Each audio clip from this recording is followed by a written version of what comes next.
blue peonies. Thousands of them, dyed, imported, arranged in towering arcs at the gates of White Manor. Cameras swarm, drones hum, news anchors call it the wedding of the decade. And then my phone buzzes, a single video file.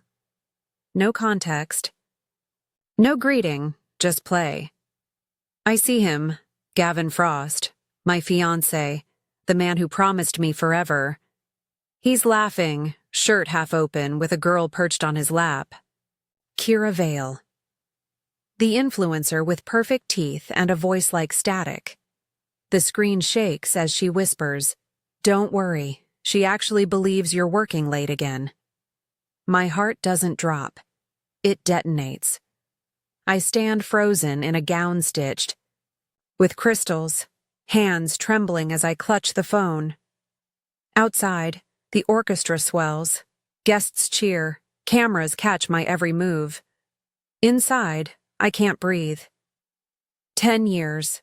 10 years of proposals, of waiting for him to finally mean it. And 2 weeks of media build-up, America's Cinderella story, all set to explode into confetti and champagne. Instead, it's ash in my mouth. I replay the video again and again, like pressing a bruise to feel the pain sharper. Gavin's smile never changes. He looks happier with her than he ever looked with me. The doors to the garden burst open. An assistant rushes in with a headset whispering, "Ms. Lane, the nation is waiting. The live stream has started. The nation. Millions of eyes.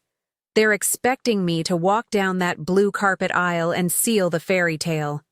I want to scream. To smash the phone against the marble floor. To tear the gown and run barefoot into the night. Instead, I lift my chin. My lips curve into something that isn't a smile, but isn't defeat either. The assistant mistakes it for courage. "Good," she whispers. The show goes on. But inside, my voice is steel. Not this show. Not anymore. Because what they don't know is that I've already made a choice. A reckless one. A dangerous one. One that will erase Harper Lane forever. The guests are rising to their feet. Gavin is waiting at the altar, his mask polished, his lies wrapped in designer silk. Kira is somewhere in the shadows, certain she's already won. And I step forward, not toward them, but toward the end. Toward the last day the world will know me by this name. The music swells, the cameras flash, and I whisper to myself, let them watch me disappear. Before we continue, don't forget to subscribe to my YouTube channel so you never miss stories that expose the monsters hiding behind closed doors. Fan 2. The doors to White Manor tremble on their hinges, the music swelling, the scent of blue peonies thick enough to choke.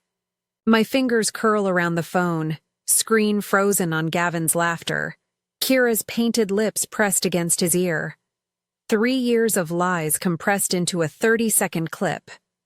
Inside the hall, Gavin holds a microphone, the perfect groom under the perfect lights. His tuxedo is tailored within an inch of its life, his smile sharpened by rehearsals. "Today, I marry the love of my life," he declares, voice smooth, steady, rehearsed for the world. Applause rolls like thunder. Cameras. Flash. The Frost Empire thrives on spectacle, and this wedding is the crown jewel. Whispers move through the audience like a current. "He imported every peony from Japan. Do you know what that costs? 10 custom rings. 10. He's insane for her. Finally, a fairy tale couple America can root for." Phones rise, filters sparkle, hashtags flood. Shark blue wedding, shark frost love. To them, I'm a story, not a person. I stand just beyond the doors, gown heavy as armor, veil trembling with my breath. My chest is a battlefield. I want to collapse into the marble, but my chin locks in place. The assistant at my side whispers, "It's time." The hinges creak. The doors swing. A wall of sound hits me. Cheers, music, gasps of admiration. For one dizzying moment, I almost forget the video burning in my palm. Almost. Gavin sees me. Our eyes lock across the aisle. His grin falters, just a fraction, then recovers into something blinding. He extends his hand like a polished savior, rehearsed down to the angle of his wrist. To the crowd, he looks enchanted, obsessed. To me, he looks like a liar standing in borrowed light. I take a step. The aisle feels endless, every footfall caught by cameras, every blink a broadcast. Whispers follow. "She looks pale." "No, radiant. Look at her glow." They clap, they cheer, but their words skim the surface. None of them hear the crack forming inside me. Halfway down, Gavin leans toward me, teeth barely moving behind the smile. Smile. Millions are watching. I do smile. But it isn't his smile anymore. Because while he performs for the world, I perform for the truth I carry like a blade under silk. They all see a bride stepping into her dream. He sees a woman too loyal to walk away. But I know this is the last time anyone will see Harper Lane. The orchestra swells, the cameras follow, my lips curve, steady, calm. And beneath it all, a clock ticks toward detonation. Gavin Frost has always known how to fill a room. 6'2", broad shoulders under tailored wool, every gesture engineered to look effortless. People call him magnetic. I used to call him mine. His charm is a mask glued so tightly no one notices. The cracks. But there are tells. The way his jaw tenses when things slip out of his control. The flick of his phone screen he hides beneath the table. He collects promises the way others collect cufflinks. Shiny, disposable, easily replaced. Kira. Veil is the glitter on his sleeve. She lives through the glow of ring lights, every breath curated for streams that never stop. She's 27, sharp-tongued, always dangling a new luxury bag in front of her audience like bait. To her followers, she's a self-made star. To me, she's a shadow feeding on borrowed light. The red flag is obvious. She thrives on exposure, no matter the cost. Private moments become content. Secrets are her currency. And Gavin gave her a fortune in mine. Around them, the Frost family circle closes ranks. Gavin's mother, steel hair, pinned into a perfect knot, wears pearls like armor. To the cameras, she beams pride. In private, her eyes are cold, measuring. She calls me stability, as if that's a compliment. What she really means is brand asset. She's the one who negotiated our engagement like a merger, her son's smile packaged alongside quarterly profits. She doesn't care who he loves. She cares what he projects. And then there's the stranger who doesn't fit into their orbit, Evan Lowell. He isn't here today, but his presence has always followed me like a second heartbeat. CEO of Lowell Dynamics, Frostech's fiercest competitor, and my childhood friend from the days before tuxedos and corporate wars. He's quieter than Gavin, reserved, his voice carrying weight without theatrics. When he looks at me, it isn't calculation, it's recognition. Years ago, he told me, "If the world ever tries to swallow you, I'll pull you back." I laughed. Then. I don't laugh now. One more name hovers in the shadows. Dr. Emery Cole. I met him once, briefly, at a university fundraiser where Gavin bragged about Frostech's innovations. Cole barely spoke that night, but his eyes, gray, restless, were scanning everything. Later, I'd learn he runs the Atlas Sleep Initiative, a government-adjacent research program whispered about in journals but never in headlines. Rumors say his work borders on impossible, erasing identities, suspending lives in cold silence. rewriting the idea of disappearance. At the time, I thought it was science fiction. Soon, it will be my only escape. The orchestra crashes around me as the aisle closes in. Faces blur. Pearls, sequins, suits polished within an inch of their lives. They see a bride, flawless in white. They don't see the people behind the curtain, each pulling threads for their own design.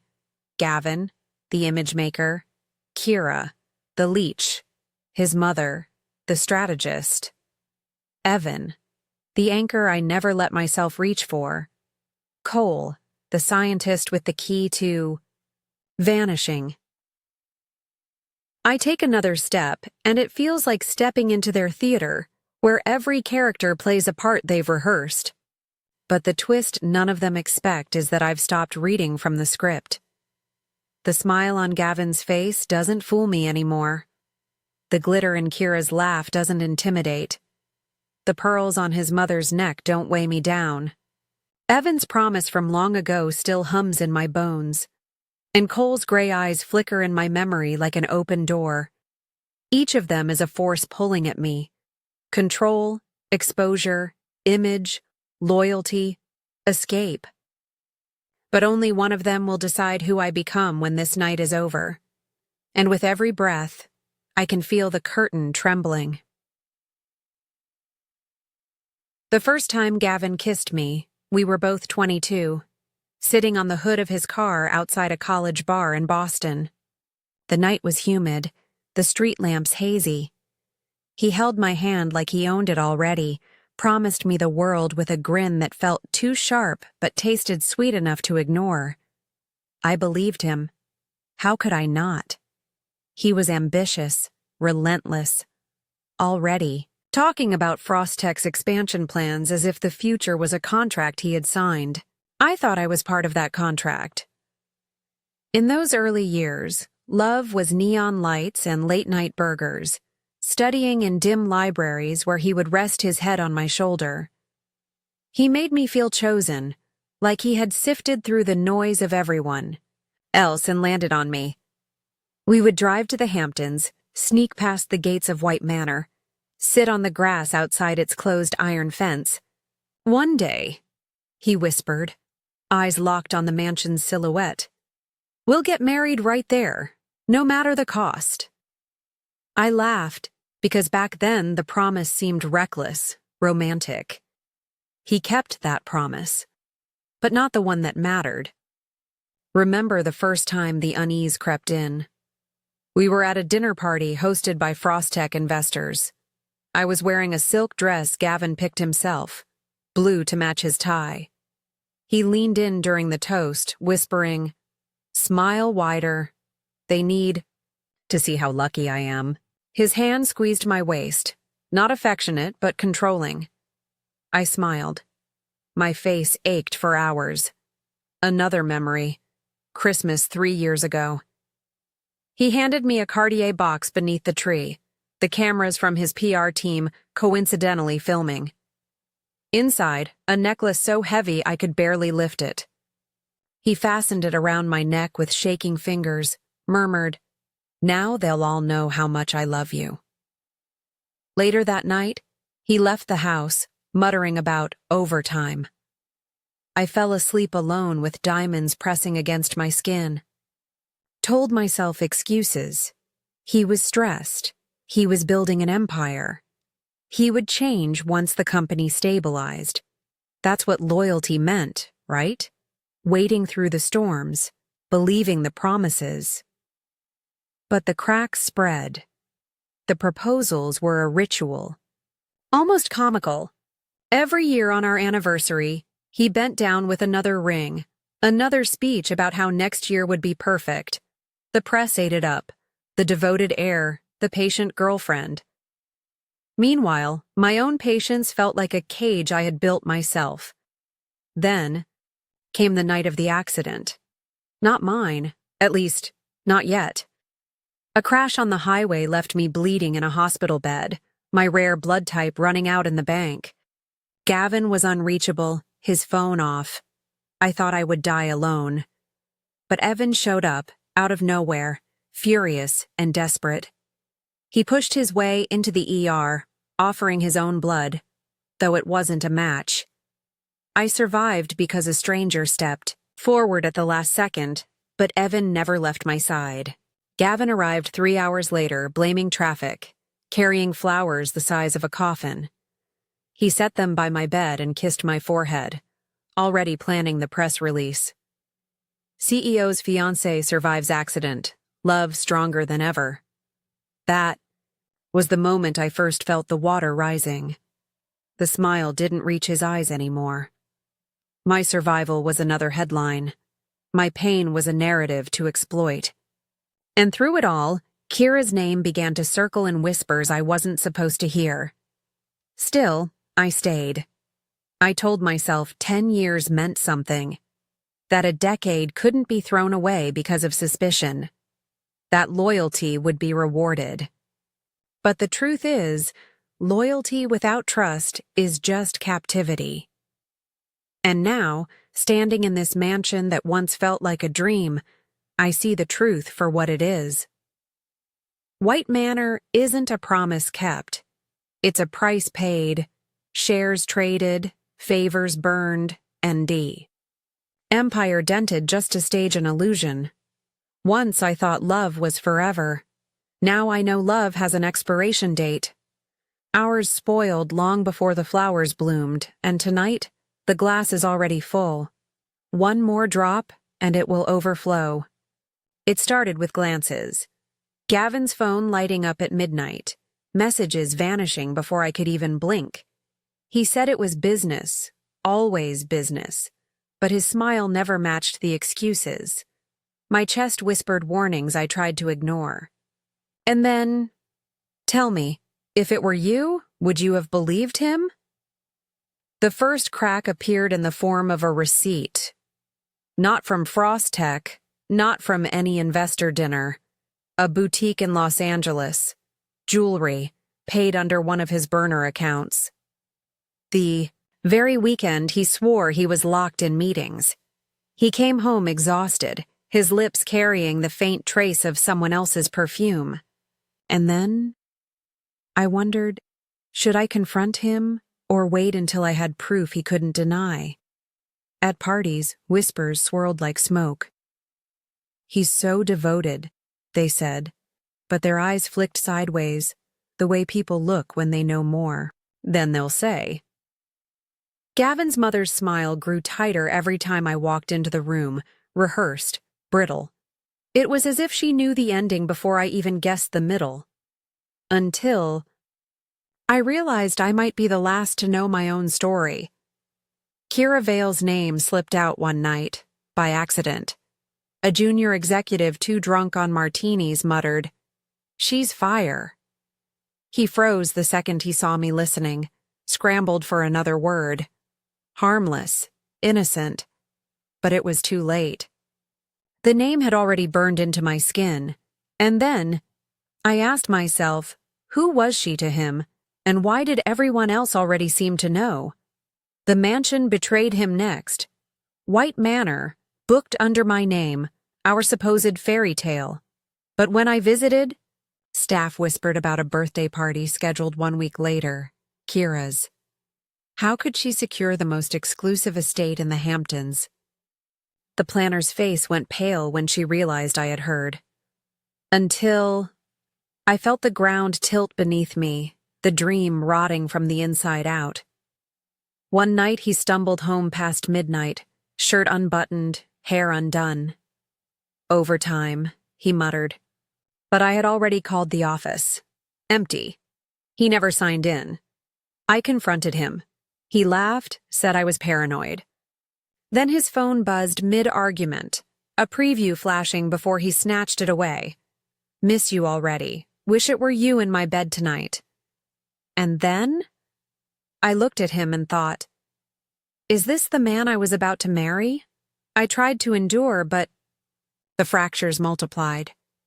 His mother pressed charity lists into my hands. Smile wider, she whispered. The cameras are watching. Gavin's nails dug into my knee under the table whenever I faltered. Around us, cousins smirked. Smirks. That said we know, until I asked myself if loyalty meant patience or just letting myself rot. Then came the jewelry. Not mine, hers. On her live stream, necklaces I recognized. Pieces Gavin promised were one of a kind. Designed only for you, he said. Now, dangling from her throat, flaunted to thousands of viewers. My gifts, my story, stolen in plain sight. And then I whispered to myself, if she had these, what else of mine had she taken? The final blade arrived in a message. Anonymous. A video attached. Grainy but undeniable. Gavin in a hotel room, Kira draped across his lap. His voice, low, intimate, cruel. She actually believes I'm working late again. My hands shook, so violently I nearly dropped the phone. The world spun. And then, tell me, would you have stayed another day after seeing that? I tested him. Said I was sick. Begged him to come home. He arrived 3 hours late, smelling of cologne that wasn't his. He tucked me in, murmured, I'm doing this for us. But when he thought I was asleep, he slipped back into the night. Until I swore to myself, this would be the last time he fooled me. My quiet rebellion came next. I sold the things he gave me, rings, watches, handbags, listed online for $99 each. The internet noticed. Bride-to-be sells fortune for pennies. Gavin panicked, cornered me. Why are you doing this? Are you trying to humiliate me? Not once did he ask if I was hurting. And then, I knew the truth. He only loved my image, never me. The storm peaked in the underground garage of White Manor. I had gone searching for quiet, but instead I found him. With her. Kira in a gown glittering like it belonged in my place. Her hands on his chest. She leaned close, whispering, soon she'll be gone, and it'll all be ours. He didn't push her away. He kissed her, desperate, like I was already dead. And then, I thought, maybe I was.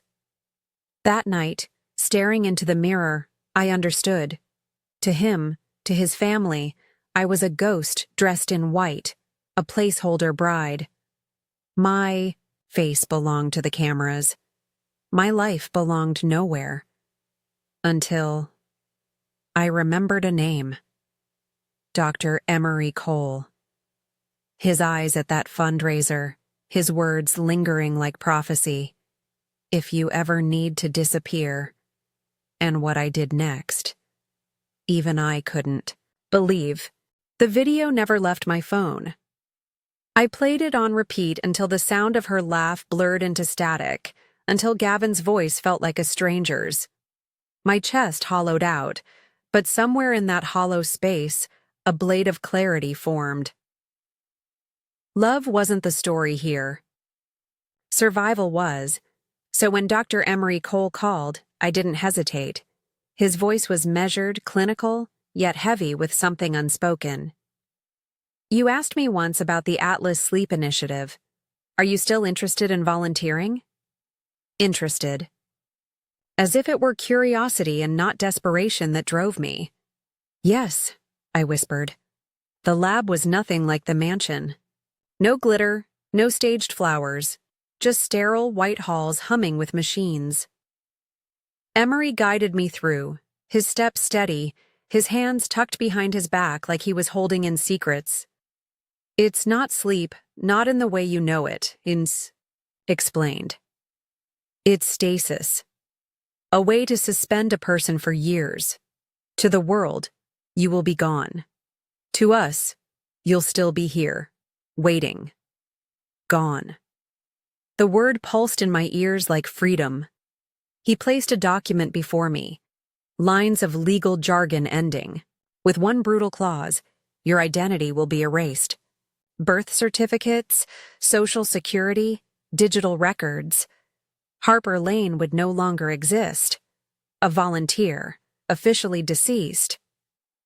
I stared at the pen. My hand trembled, but not from fear. From release.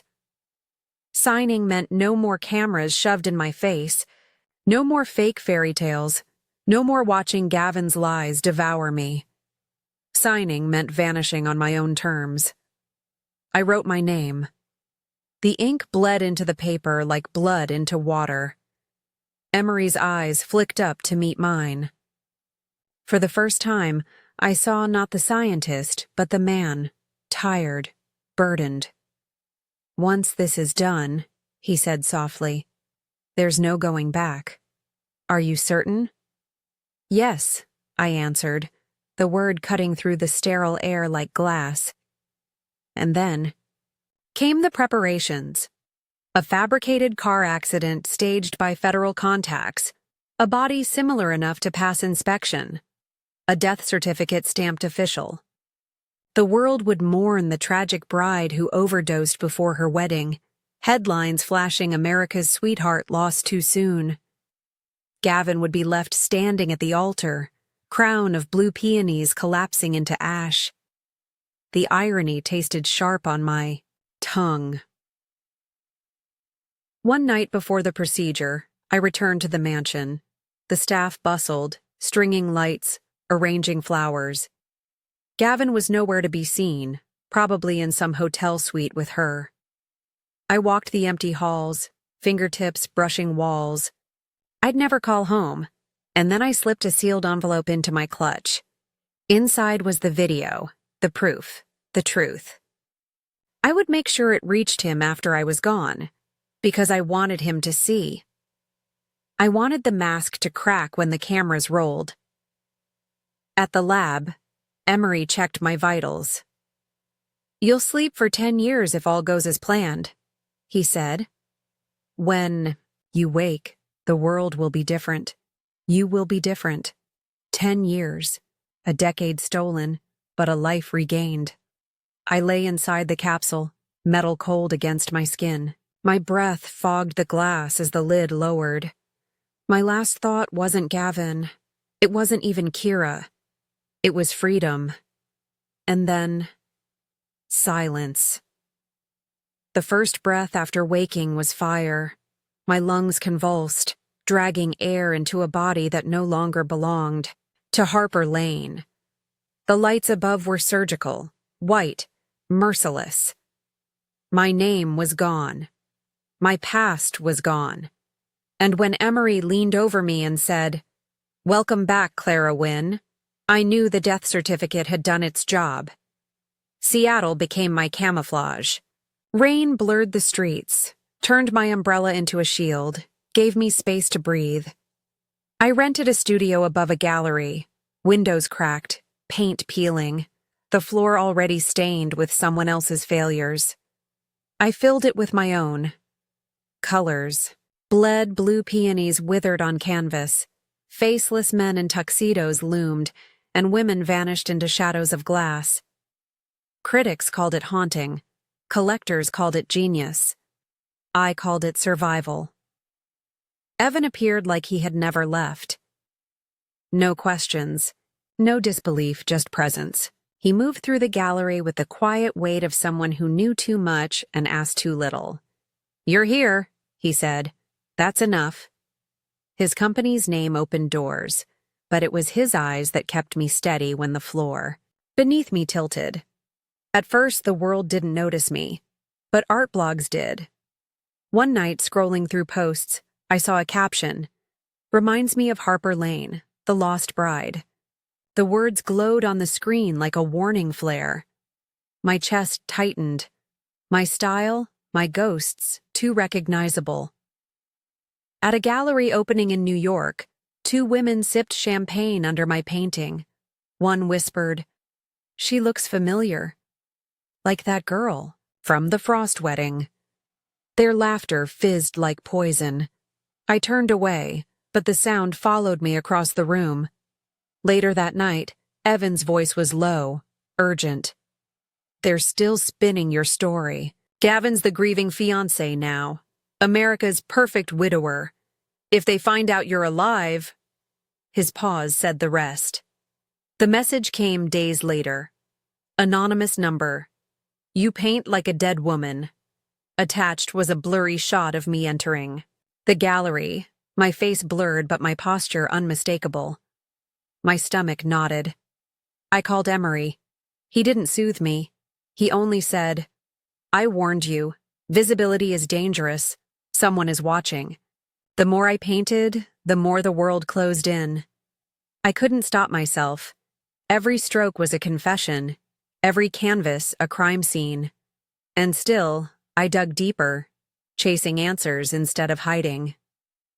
One night, under the dim light of my laptop, I traced financial records, Frostech money flowing through shell companies, funneled into sponsorships. At the center of it all, Kira. Her streams glowed with jewelry I once wore, gifts Gavin swore were one of a kind. Her career exploded after my death. She smiled into cameras while flaunting the ashes of my life. And deeper still, I found Gavin. His signatures, his transfers, his desperation. Frostech stock had begun to crack. Shareholders whispered betrayal. His empire was bleeding, and still he spent millions covering shadows. My shadow. They weren't haunted by grief. They were haunted by me. The first time it almost broke. Open was in Miami. Flashbulbs snapped, reporters crowded in, and one voice cut above the rest. "Clara Wynne, your work has been compared to Harper Lane. Any comment?" The name hit me like ice water. I smiled anyway. "Every artist carries ghosts," I said. "Mine just happened to paint themselves." The crowd laughed, tension dissolved. But my pulse thundered in my ears long after. Back at the hotel, Evan found me at the balcony, the ocean black and endless. "You don't have to keep running," he said. His hand rested lightly on the railing near mine. "Yes," I whispered. "I do. Because if Gavin saw me, if he caught even a flicker of me, the cage would slam shut all over again." And then came the file. A memo leaked from Frostech Legal, marked red. Subject, Harper Lane. Status, inconclusive. My throat locked. They hadn't buried me completely. They suspected. They were searching. The second page listed names. Evan Lowell among them. My hand shook as I slammed the laptop shut. Gavin wasn't grieving, he was hunting. And Evan, my only anchor, was already under his gaze. That night, the rain beat harder against the windows, but I didn't paint. I didn't sleep. I only whispered to myself what I already knew. They wanted Harper Lane dead, but Clara Wynne was alive, and I wasn't going to keep hiding. The night of the exhibition was electric. Manhattan pulsed with neon, streets clogged with black cars, paparazzi pressed against velvet ropes. Inside, the gallery smelled of oil paint and perfume, a stage set for confessions in color. My work hung at the center of it all, spotlights framing canvases that dripped with the weight of my past. People circled, glasses raised, whispers thick in the air. They didn't know the paintings were evidence. They didn't know every brushstroke was a scar. I had rehearsed a dozen ways this could go wrong. None of them prepared me for Gavin. He appeared like a ghost dressed in Armani, taller, leaner, eyes hollowed by obsession. The crowd parted for him instinctively, as if his presence still commanded respect. For a moment, I thought I imagined it, thought my mind had conjured him out of paranoia. But then he spoke, low and certain. "Harper." My breath locked in my chest, heads turned, phones lifted, whispers rippled. "Harper."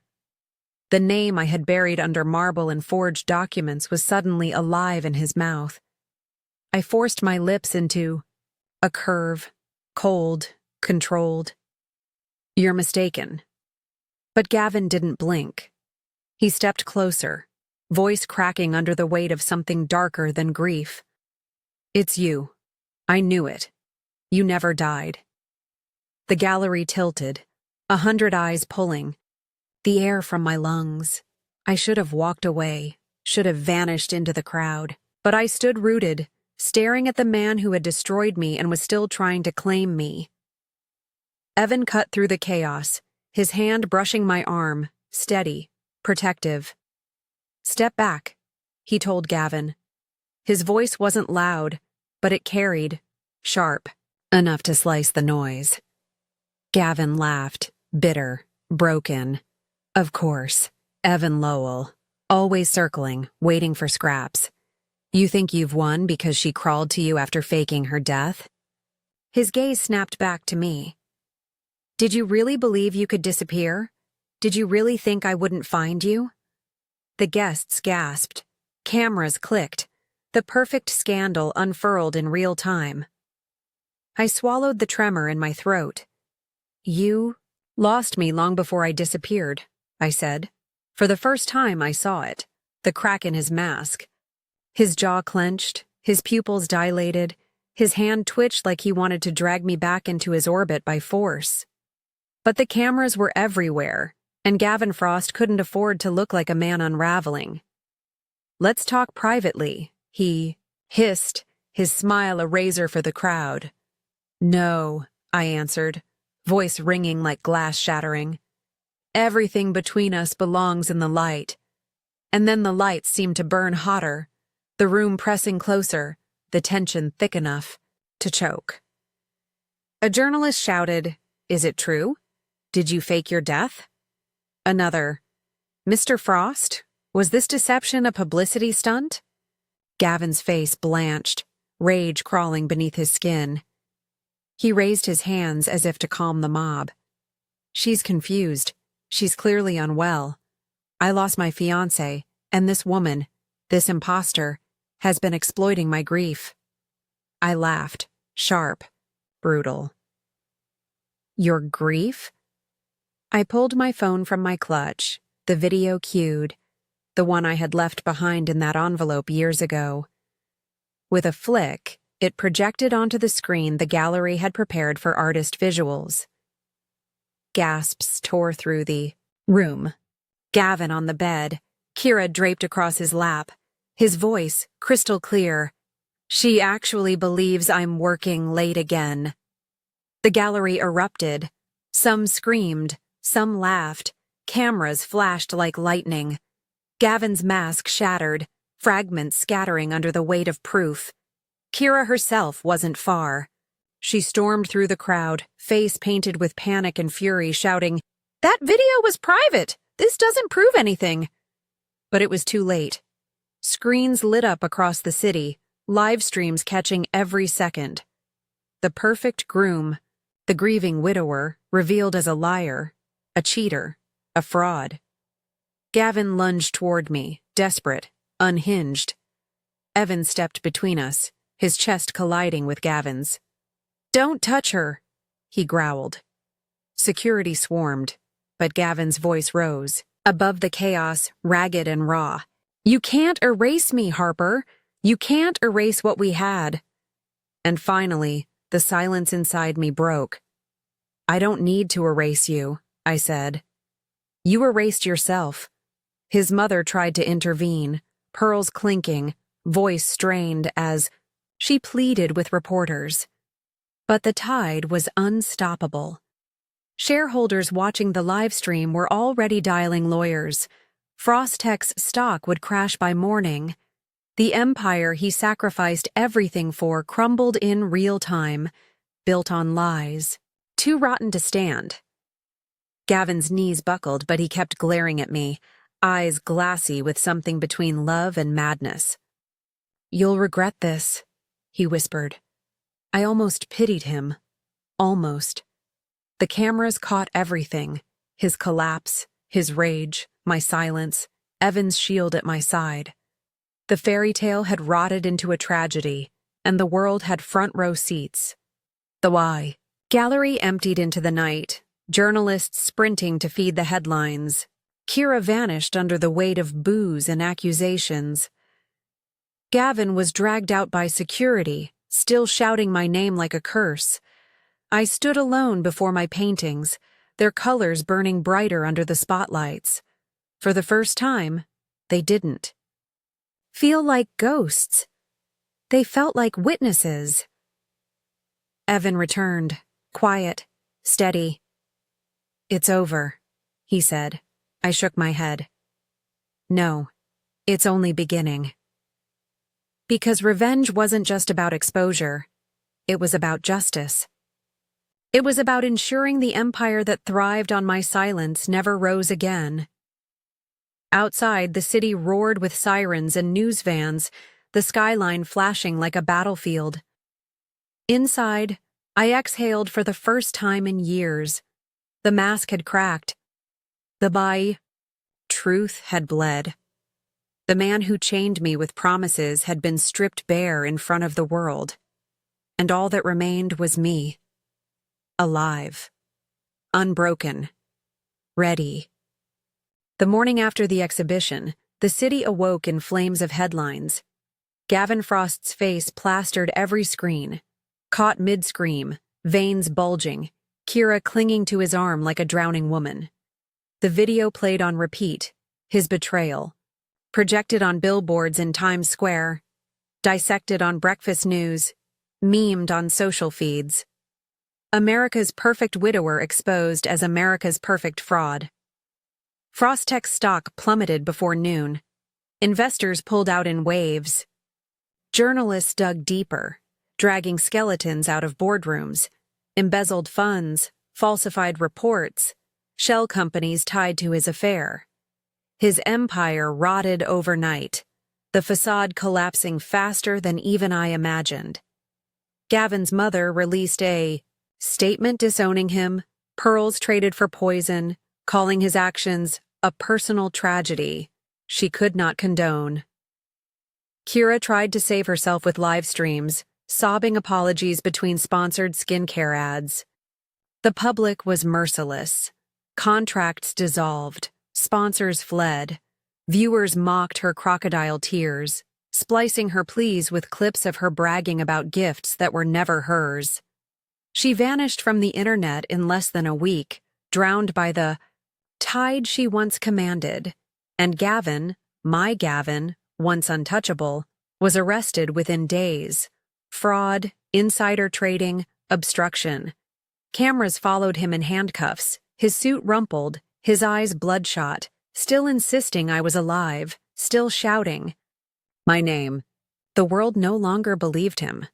They didn't believe in anything he said. The trial loomed like a guillotine, and I knew it would be swift. For the first time in years, I didn't feel hunted. I felt seen. But justice is never just about the law, it's about balance. About giving back what was stolen. And I still had to decide what to do with my second life.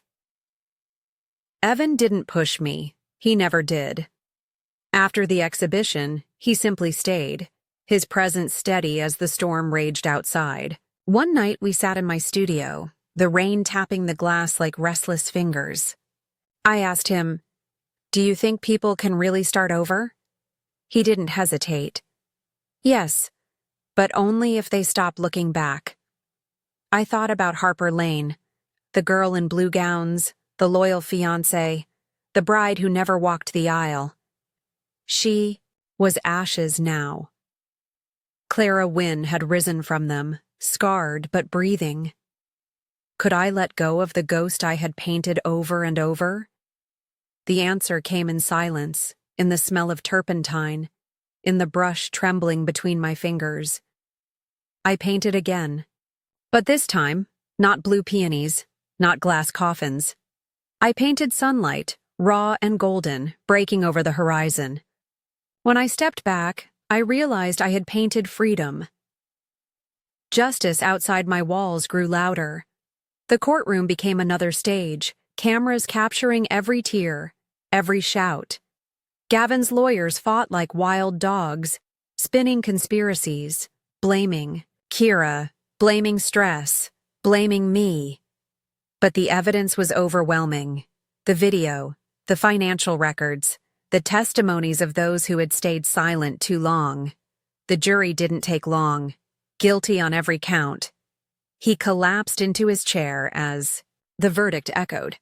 For a second, his eyes found the camera, as if searching for me. I didn't watch the sentencing live. I only read about it after. 20 years. No parole. The empire of Frostech was carved into pieces, sold off to competitors. Some of those pieces went to Evan's company, Lowell Dynamics. I wondered if Gavin knew, if in his cell he realized his rival had not only outlasted him, but had protected the woman he thought he owned. Justice wasn't revenge, not really. Revenge would have been watching him beg, watching him crawl. But justice was quieter. It was the world finally seeing the truth, the lies stripped bare, the cage shattered. Justice was my life, unchained. Months passed. My name, Clara Wynne, became known not as a ghost, but as an artist. Galleries reached out. Exhibitions sold out.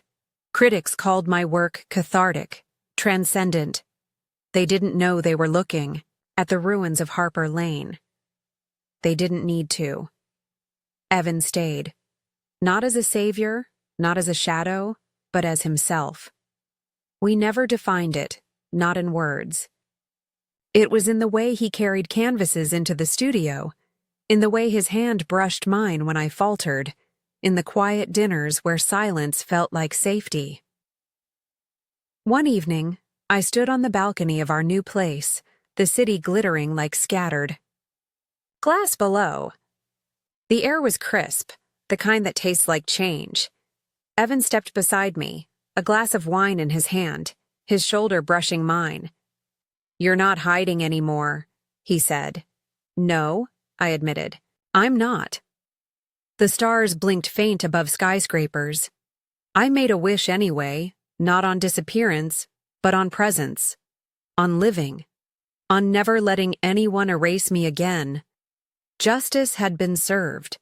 Gavin Frost would rot behind bars, Kira Vale would fade into obscurity, and Harper Lane would remain dead to the world. But Clara Wynne, she was just beginning.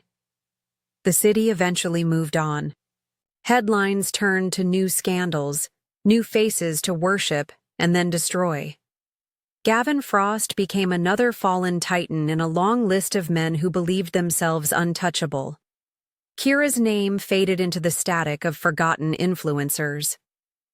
Frostech was no longer a fortress. It was rubble sold at auction. But the silence that followed was heavier than the noise. Justice had been loud, sharp, undeniable. After, there was only quiet. In that quiet, memories returned. They came in flashes. His hand on mine in college, promises whispered in parking lots, the way I once believed his smile was real. I hated myself for still remembering, for still feeling the echo of love long since poisoned. The mind doesn't erase pain just because the world delivers justice. It lingers, like smoke clinging to clothes long after the fire has burned out. I thought disappearing would free me. I thought exposing him would heal me. But healing isn't a single moment, isn't a verdict, isn't a headline. Healing is slower, more stubborn. It's waking in the middle of the night and realizing I'm safe. It's touching a paintbrush and not seeing his face in the strokes. It's choosing to breathe without waiting for permission. Sometimes I still dream of the wedding that never happened, the aisle of blue peonies, the orchestra swelling, the cameras flashing.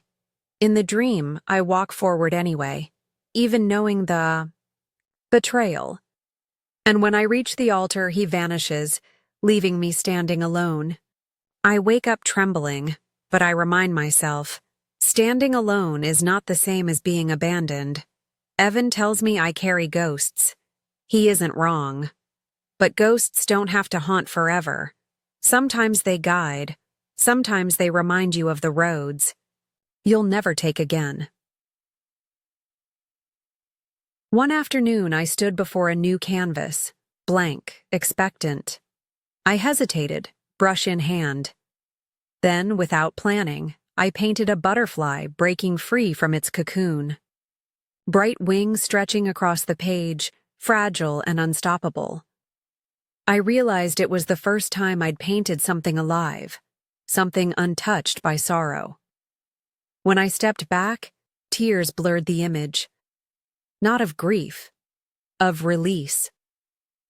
The world knows Clara Wynne as an artist now, not a victim, not a ghost.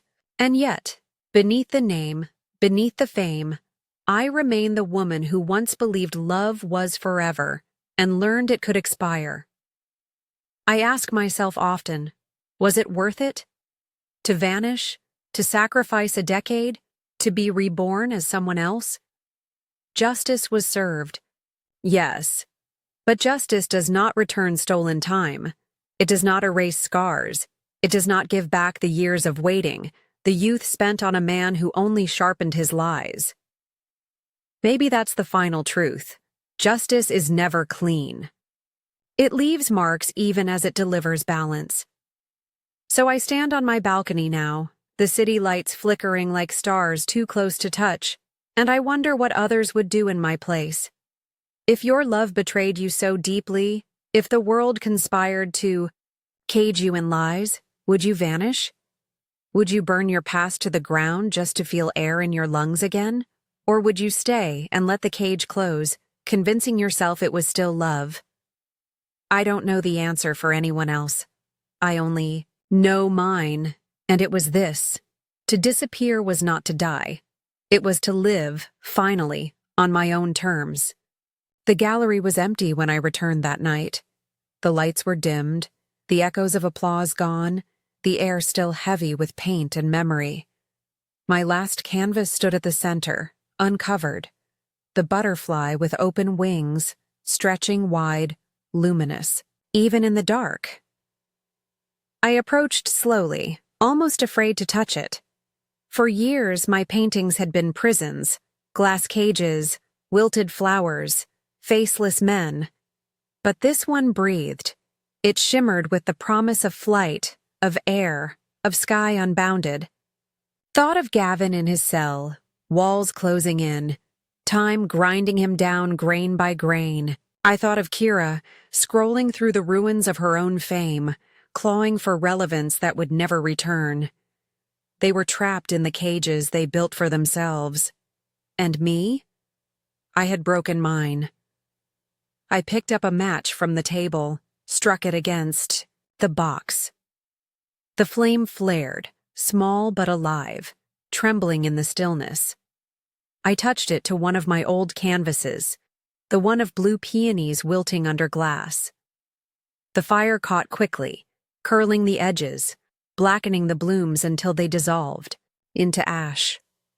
One by one, I fed the flames every relic of Harper Lane, the paintings of sorrow, of confinement, of betrayal. Smoke swirled, rising like the last breath of a ghost. I didn't flinch. I watched until nothing remained but embers, the room lit in flickers of orange and gold. When the fire burned out, only the butterfly remained, untouched, alive. I opened the window. The city's night air rushed in, cool against my skin. The ash lifted, carried out into the darkness, scattered beyond my reach. I whispered into the quiet, not as Harper, not as Clara, but simply as myself, free. And for the first time, the word felt true. The camera would fade here if this were a story. The screen would darken, leaving only the glow of wings against the ashes. But you're still here, listening. So I'll ask you one last thing. If you were caged by betrayal, If your love became your prison, would you burn it all to the ground to set yourself free? Think about it. And if you want more stories like this, stories of revenge, of survival, of healing, don't forget to subscribe, because the next chapter is always closer than you think. Thank you.